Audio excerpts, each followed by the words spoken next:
hope you felt like a rock star when you went to Brazil for the Comic-Con. It was amazing. I've never been to Brazil before. Were you there? Yes, I was. And the city's great. I was struck by the vitality of the people. Ladies and gentlemen, start your engines.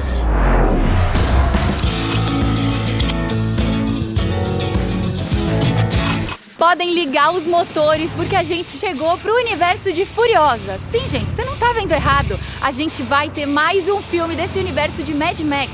Esse mesmo universo que tem filmes sendo lançados no cinema há mais de 45 anos, sempre dirigidos pelo criador George Miller.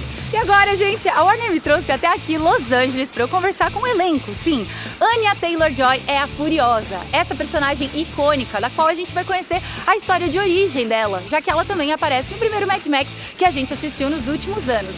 Além de Anya Taylor-Joy, a gente também vai conhecer um lado vilanesco do Chris Hemsworth, esse querido que eu tô bem animada para entrevistar. Vocês estão preparados? Eu tô muito preparada. Eu sou a Valentina Pulgarín e esse é o nosso Inside Warner Furiosa.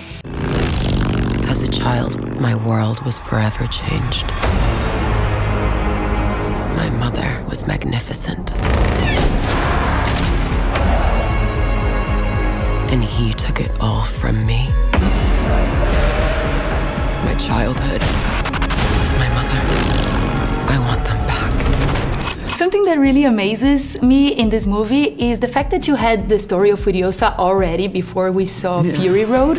What are the pros of releasing these movies in a non-chronological order? I wanted to tell the story of Fury Road, but to tell that story, which only happens over 3 days and 2 nights, there's a lot of backstory that you had to pick up on the run. So we couldn't make the anime before we made Fury Road. So we made Fury Road, and it because it got traction out there with audiences, we said, okay, let's do Furiosa. Remember me.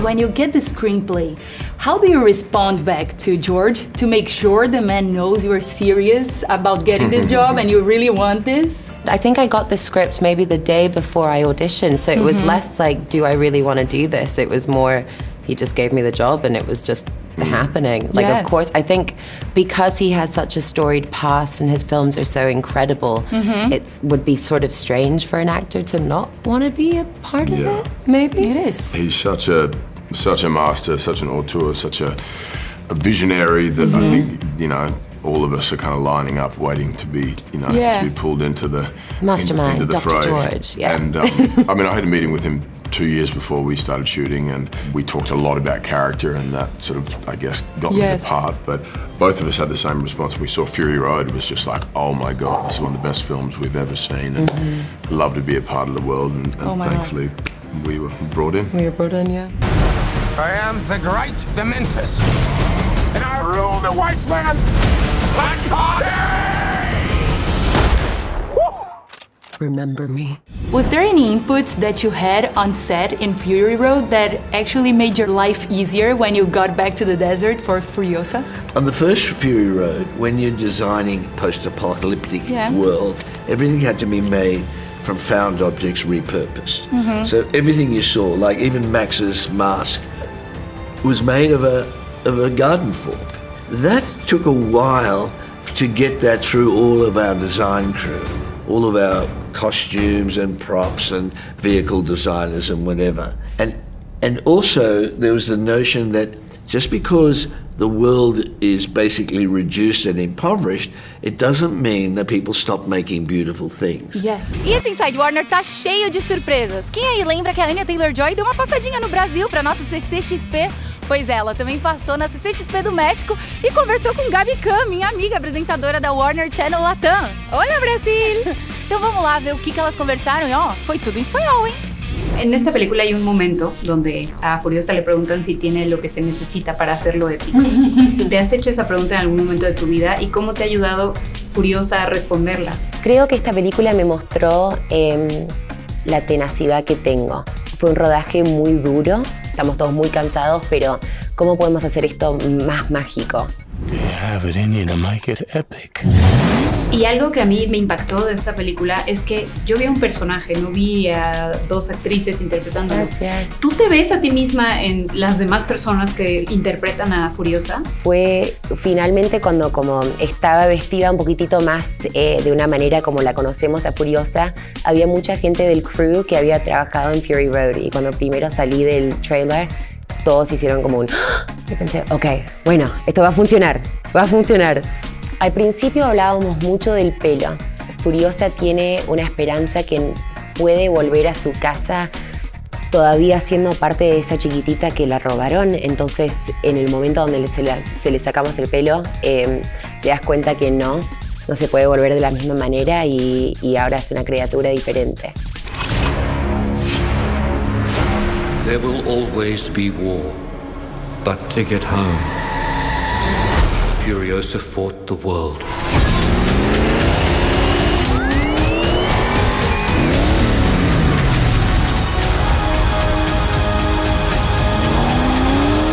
When I was watching Furiosa, at points, I feel for this guy.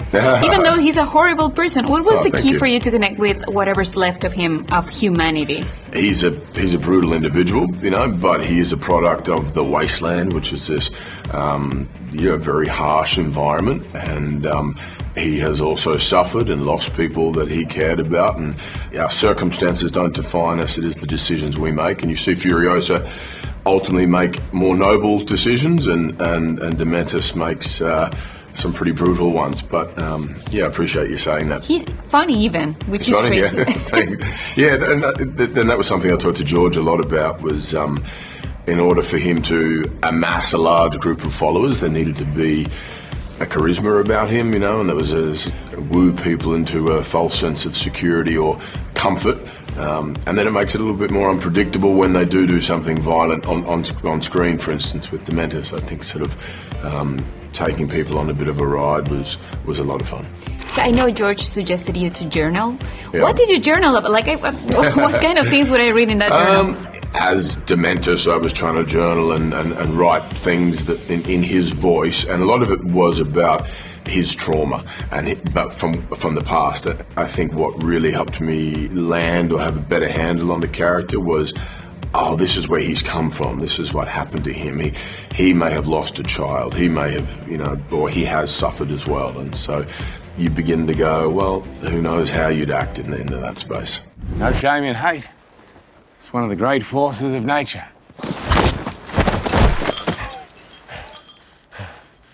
That wasn't hope, that was instinct. I love about Mad Max in general and Furiosa how you find random things because everything is repurposed, like the mannequin in the motorcycle. Having been on set, what was the most random thing you found, and did it have a meaning? The teddy bear was pretty random. Yeah, the teddy bear was just part of the costume, but there wasn't necessarily a story attached to it in the script, and George and I discussed at length whether maybe it was his once upon a time, or maybe it was belonged to his child, and that was the direction we ended up going in. It was a really strong sort of reminder for me to not take anything for granted on the page or on screen, that everything did have to have a purpose and a place, and it wasn't just random. If you find him, he's mine. It's very impressive to me seeing Anya over there doing the stunts and driving all around and finding out afterwards that you don't have a driver's license. No. Is that still happening? I still don't have a driver's license. I got my wasteland license. The only things I know how to do in a car are the stunts in this movie. So I'd be curious to see how I would get on with a normal driver's test. Gente, quando o assunto é épico, Furiosa não deixa a desejar, nem mesmo na divulgação do filme. Vocês não vão acreditar no que a gente viveu aqui. A gente teve uma experiência sensacional e de ir assistir o filme em um dos cinemas mais clássicos da cidade, que é o Chinese Theater. Além disso, adivinha só? Chegamos lá e a gente viu que a Hollywood Boulevard, uma das avenidas principais da cidade, estava fechada, cheia de carros como esse atrás de mim, carros que saíram do set de Furiosa e figurantes caracterizados como se estivessem ali no universo de Furiosa. Dá uma olhada como foi épico esse momento.